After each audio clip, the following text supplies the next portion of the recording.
everyone and welcome back to my channel. Today's video is going to be all about MS and pregnancy. If you are new here, then I have relapsing remitting multiple sclerosis. I was diagnosed in November 2020. I will pop my MS diagnosis story YouTube link below in case you haven't seen that video and you want to know a more general thing of, you know, what my symptoms were, what my relapses were that led to diagnosis. All of that information will be in that video, but today I'm solely focusing on my pregnancy journey so far with MS and my birth plan and answering all your questions. I put a poll on my Instagram stories and I had loads and loads of questions from you guys, which was great. So hopefully I will answer all of those today and just be a little bit helpful for anyone who is pregnant and has MS, or who is wanting to have children in the future and is a little bit worried about how that looks with MS, because I know that I have felt exactly the same way. I am currently in my third trimester. I'm 29 weeks already, which is just crazy, but yeah, I'm currently feeling okay, and my dog has literally just started chewing his bone very loudly, so I will have to confiscate that. Before we get stuck into the questions, this video is in collaboration with icompanion, which is an amazing app for people with MS to use, and it's kind of a one-stop for everything app where you can track your symptoms, you can keep a mood diary, keep a symptom diary, you can track your treatment, you can track your appointments, your MRIs. It's basically something I wish that I had discovered right at the start of my diagnosis, and it would have been so helpful for going into appointments. But I only discovered it a few months ago when they very kindly reached out to me, and yeah, it's just amazing. Considering I've been religiously using a pregnancy symptom tracker, I can't believe that I've never used an MS symptom tracker. It just makes so much sense. I usually just keep little notes in my phone, but it's really hard to keep track of everything, so it's just the perfect place. I will show you. It's this little app here, icompanion.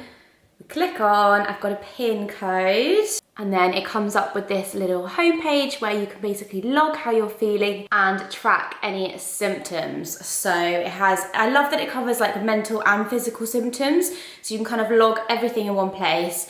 And you can also leave a diary entry. So if you have anything particularly long you want to write down, whether it's about symptoms, whether it's about something else, whether it's about appointments, you can just log it, and then you can always go back and look at the exact date you wrote it.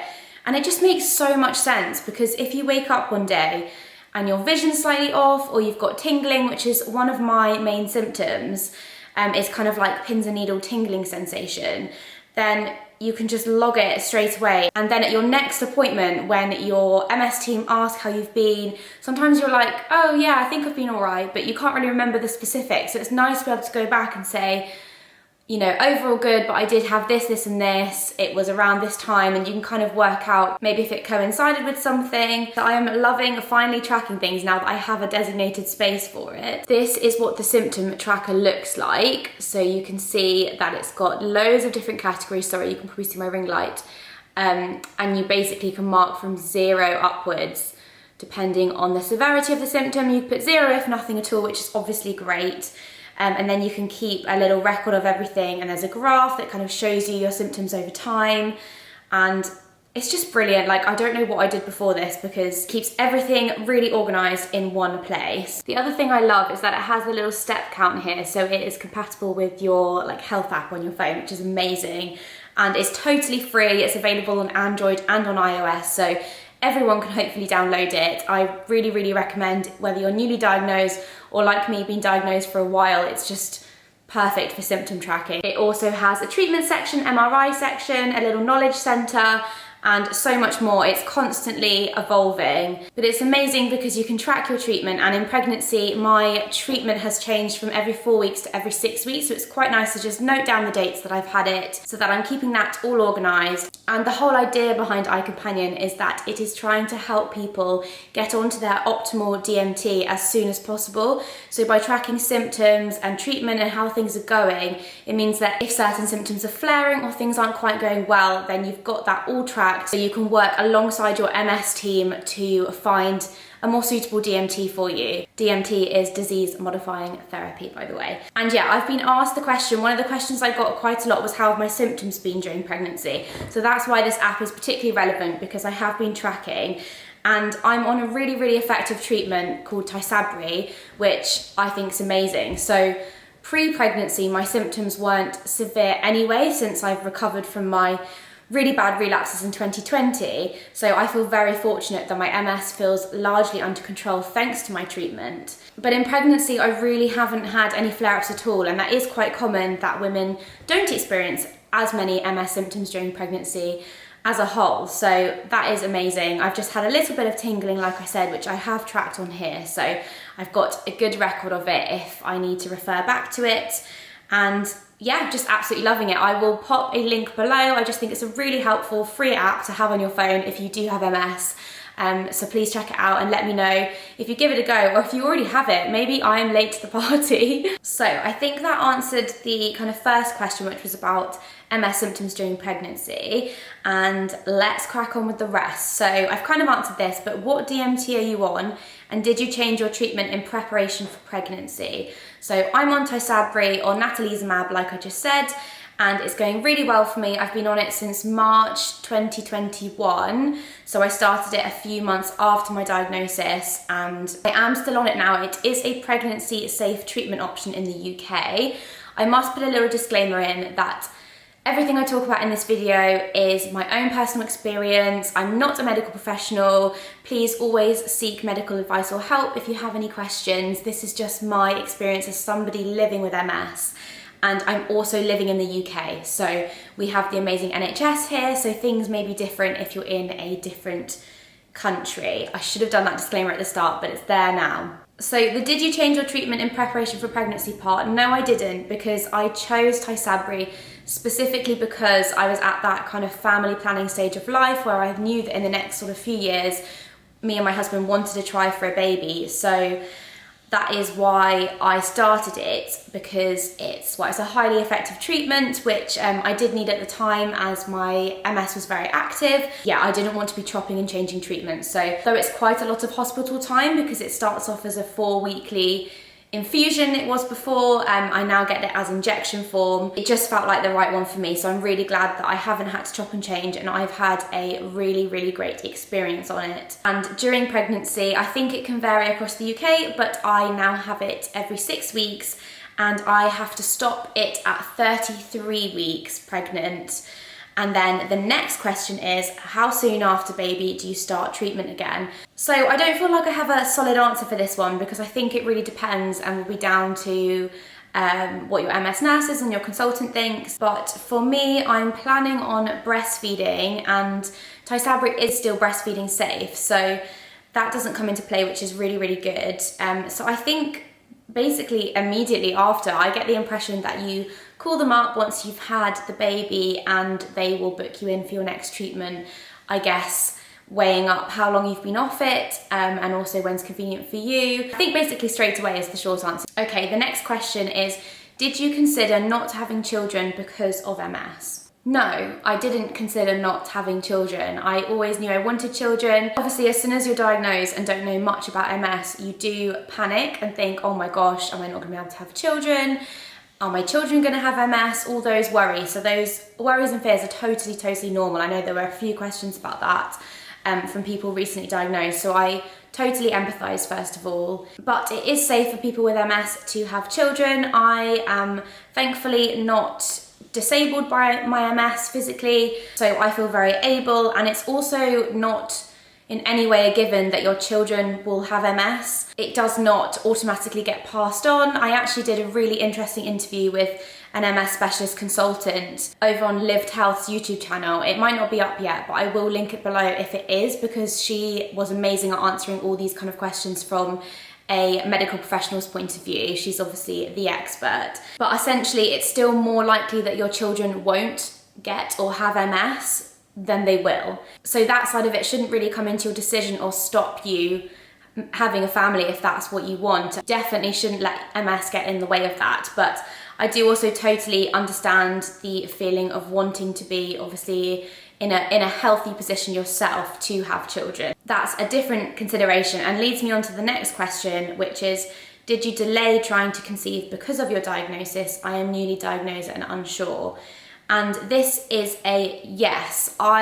We definitely delayed trying to conceive. I always thought we'd start trying a little bit earlier, but obviously having an MS diagnosis threw a huge spanner in the works, and I was really, really unwell with double vision and with the numbness and everything, and after being on steroids, it took me a really, really long time to fully get back to myself, as well as obviously the emotional burden of a big life-changing diagnosis like that. When it all kicked off, I was adamant that I wanted to be settled onto my treatment. I didn't want to start treatment and then start trying to conceive straight away. I wanted to make sure it was working for me, check that my MRIs were stable, and be on it for, you know, a consistent amount of time before trying. So I am really glad that we made that decision. That's not to say that you have to do that. I would definitely seek advice from your MS team, but there's nothing to say that, you know, if you're feeling healthy and ready, that you can't start a family just because you have MS. So I hope that's reassuring, that although it delayed our plans, it didn't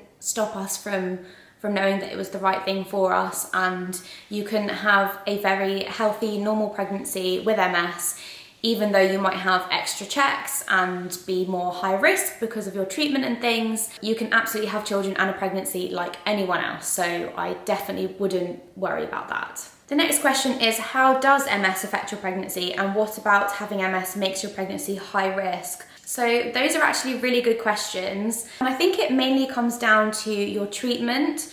So in terms of MS affecting your pregnancy, I think if you were on a treatment that perhaps wasn't pregnancy safe and you got pregnant, then that's a whole different thing that you have to discuss with your MS team. So that hasn't affected me too much. And like I said, symptom wise, it's actually meant to be better. So that's also another positive. But having MS makes your pregnancy high risk purely because, and this is from my experience and my view on it, I haven't actually asked my obstetrician why I'm in her high risk clinic, but it is just the fact that you have an underlying health condition does just make you more high risk. You're just monitored a lot more, and when you are taking a treatment, they obviously want to monitor that through pregnancy and just check that everything with baby is okay. So those are kind of the reasons why. It's not that everything is going to be really scary and you're going to have a worse pregnancy or something's not going to be okay. It's just to make sure that everything is okay and to make sure you're getting as much support as possible through the pregnancy and working across both teams, so with your obstetrics team and your neurology team, and just making sure everyone's aligned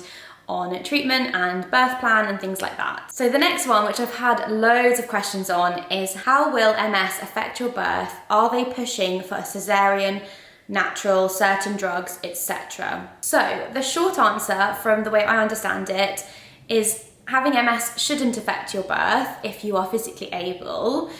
And no, they have not pushed for a cesarean or pushed anything on me at all. It is completely your decision, or completely my decision in my experience. My neurologist, who's an MS specialist, was completely supportive of both avenues of birth.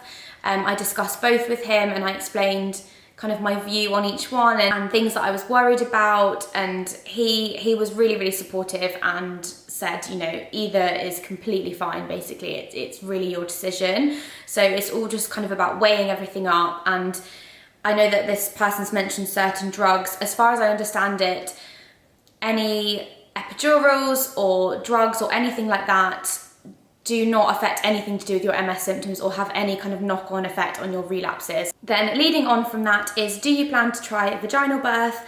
I worry I won't have the energy due to my MS and end up in an emergency C-section. So I completely empathise with this 100%, because I felt exactly the same way, or feel exactly the same way. I have been quite worried, not so much about the birth itself, but more about the knock-on effect and having a relapse. The way I have kind of been thinking about it is that I've been worried about stopping my treatment at 33 weeks and then being quite a bit later than my due date, which people with their first baby often are. You know, say that went up to 1 week, 2 weeks after the due date, and then going through a very long, obviously tiring labour, as labours often are. Obviously they're very physically difficult and emotionally difficult. but physically difficult, I'm then worried about relapsing because it's been longer than anticipated of being off treatment. And I know that your risk of relapse increases when you've been off Tysabri for a longer period of time, hence the kind of needing to go back on it as soon as baby is here, as well as obviously going into newborn life being completely and utterly exhausted from the birth experience. So obviously that's quite a worst case scenario kind of negative view that I'm thinking in my head, but all of those things have just made me feel worried about the risk of relapse postpartum. And there is a risk of relapse postpartum, obviously, because things have been stable throughout pregnancy and then all of a sudden they're effectively not as stable just because of the time you've been off your treatment, or because, you know, your life is changing and all those kind of factors. So I obviously don't want to scare anyone who is going to have a baby and has MS, but those are my thoughts around it. And the other factor in my decision making is that being in this high risk clinic and having kind of all these extra appointments and things to consider, I've been really worried that I would go into labour and have all these things in my notes about having MS, being on treatment, and I just have this feeling that the doctors would be so quick to intervene if something wasn't going quite right, just because being more high risk just means they don't want to take any chances, and that could lead to more intervention and a more traumatic birth perhaps, and, you know, emergency C-section or whatever it might be. Again, I'm obviously talking completely just like worst case scenario, but I just have this gut feeling that it wouldn't necessarily be a straightforward birth because I'm high risk. I hope this is making sense, and again, this really is just my experience, so please, I hope that people can respect my opinion on it and not let it affect their opinion too much, but it's obviously quite helpful to talk about these things, hence why people are asking. But yeah, my husband and I have thought long and hard about this. We've done loads of research, we've spoken to loads of different people, and I have made the decision to go for an elective cesarean. Firstly, for a lot of the reasons I've just mentioned, but also I just want to go into this birth feeling calm and in control. I want to know that I'm going to be in that window of time before I worry about not being on my treatment. And I just, with so many different other factors, I just want to have a very calm experience and go into it knowing what's happening, which of course I know that you can't control everything in life, and birth is one of those things that is kind of out of your control. But we're so lucky to have the options to be able to choose, and yeah, that's just what feels really right for us, and I feel really happy having made the decision. And my obstetrician is really supportive, and yeah, I'm just feeling so much better because it's really been something that's been playing on my mind and quite difficult to think about and come to a decision on. So I do completely empathise if other people are in the same boat. And yeah, I just wanted to say that if you have MS or any other condition and you're kind of weighing up your options, or you decide to go vaginal or you decide to go abdominal, whatever you decide, just make sure that you feel happy with that, and really please try not to let anyone else make you feel like you're doing something wrong, because people are always going to have their opinions. Even silence speaks quite loud, and I just think you've got to just do you. It is your birth, it is your baby, and you've got to put yourself first and your baby first. There's obviously pros and cons to having an abdominal birth via vaginal birth, so it's obviously important to be informed on everything. But yeah, we're feeling really confident in our decision now. And yeah, it feels weird kind of talking about it. I wasn't really sure whether to talk about it on the internet, but since I had so many questions about it, I just thought it might help someone else. Like I said, I don't want to sway anyone either way, but this is just my experience, and hopefully I can then share my thoughts with you afterwards as well. And also, I'm totally aware that some women go into labour really, really early, so you never really know what could happen. We will see how everything goes, and I'm sure I will update you at some point in the future. And the other thing as well is my husband is a surgeon. Not in this area at all. He is an orthopedic surgeon, so he does like bones and things like that and trauma surgery. But I think it does mean that we view kind of surgery risks a little bit different to other people, just because my husband is so used to doing surgery and being in a theatre environment and stuff. It feels a lot more kind of natural and normal, I guess, for him and therefore for me as well. And he's had colleagues in the past in fact, he actually knows an obstetrician who herself has had 2 C-sections. So we've had quite a lot of inside information and help as well, which has been really, really great. And in that same category is the fact that because he is a surgeon, he is sometimes in theatre for like 8 or 9 hours at a time. Like, he's currently on spine, so the surgeries are really, really long, and it has always just scared me that if I was to go into labour early or even around the due date and he had a theatre day, he obviously is scrubbed and doesn't have his phone on him for extremely long periods of time. So that has also been a little bit of a worry. Like, obviously plenty of people have a natural or vaginal labour and their husbands have busy jobs, but I do think it's a factor because a lot of people's partners work from home or they work in an office environment where they're only a call away, whereas that's just not the case for us. So yeah, if you're in the middle of making a similar decision, then there's so many different factors and things, so you've got to do what's right for you. And yeah, try not to let anyone else make you feel like you're doing something not quite right just because it's not what they would do, because it's just so individual. Oh, sorry, I feel like that question went on for a really long time, but it was quite a big topic, and yeah, it feels like quite a difficult emotional thing to talk about in a way, because yeah, I know there'll be lots of opinions on it, and it's difficult because on one hand you feel like you have to justify yourself, and on the other it's like you absolutely shouldn't. And some people without MS or without any other factors to consider might just want to go down the elective cesarean route, and that is totally fine, and there should be zero judgment on that. But swiftly moving on to the next question, how has having MS/being high risk changed things for you, if at all? So I've kind of covered bits of this, but I think the main thing that it's changed is all the appointments. There are so many appointments, or at least in my experience, there have been so many appointments. I've got so many extra scans, extra tests. I had to go for kind of like a routine gestational diabetes test. I think most people don't have to go to. And then also my neurology team have changed. So it's really awkward because my treatment is done at a bigger hospital in London. So my neurologist has been there this whole time. But my local hospital where I'm giving birth also has a neurology team, so it's been kind of this kind of weird communication thing.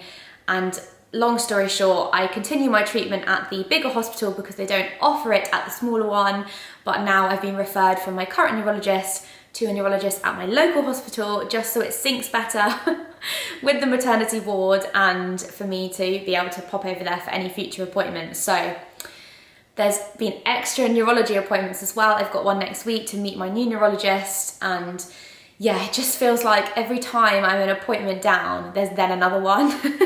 Because obviously, usually in a normal pregnancy, in the NHS, you have your 2 scans at 12 weeks and 20 weeks, and then you have your midwife appointments, and that's pretty much it. Whereas in my experience with MS, I've had the 12 and 20 week scans, I've had the normal midwife appointments, and then I've had a series of appointments with an obstetrician consultant, and with that a series of scans. So they're called growth scans, where I've had one at 28 weeks and then I've got one at 32 weeks and 36 weeks, and I've also got an additional placenta scan at 34 weeks because my placenta's a little bit low. So that was just something else they wanted to check in on. And like I said, I had the gestational diabetes test, which was negative.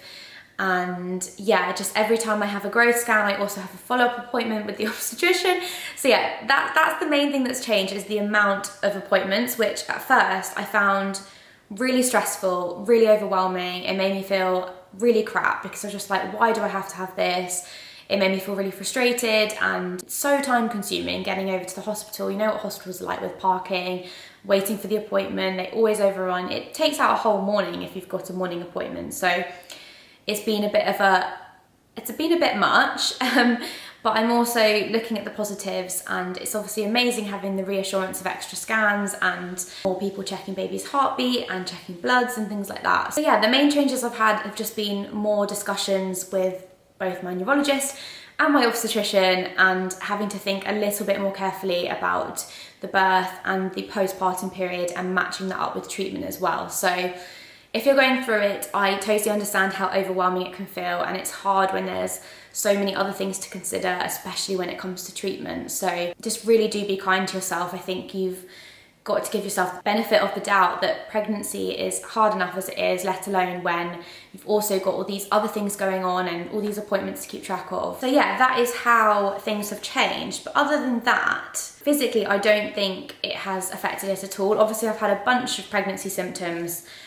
You can watch my trimester 2 vlog for an update on that, and I'll do a 3rd trimester one in a few weeks, I'm sure. But none of it's really linked to MS.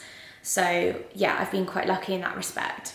Oh, I'm getting a dry mouth now because I've answered probably about 10 questions. Okay, there's 2 questions left. So this one is, are you scared of postpartum challenges that may cause relapses or worsen your state? Yes, I am. That is definitely the main thing I've been worried about. However, what we do know is that the risk of relapse postpartum, although it seems higher because it's lower during pregnancy, it's still quite a small number of women who do experience that. So that's felt really reassuring to me, because if you just read the basics, it will say, risk of relapse goes up as soon as you've given birth, and it can be really scaremongering. But if you look at all the evidence and the research done, it actually isn't as much of a worry as it first might have seemed, if that makes sense. However, of course, it can still happen, and your treatment timings come into it, and perhaps being sleep deprived and completely knackered in the postpartum period, it might have an effect.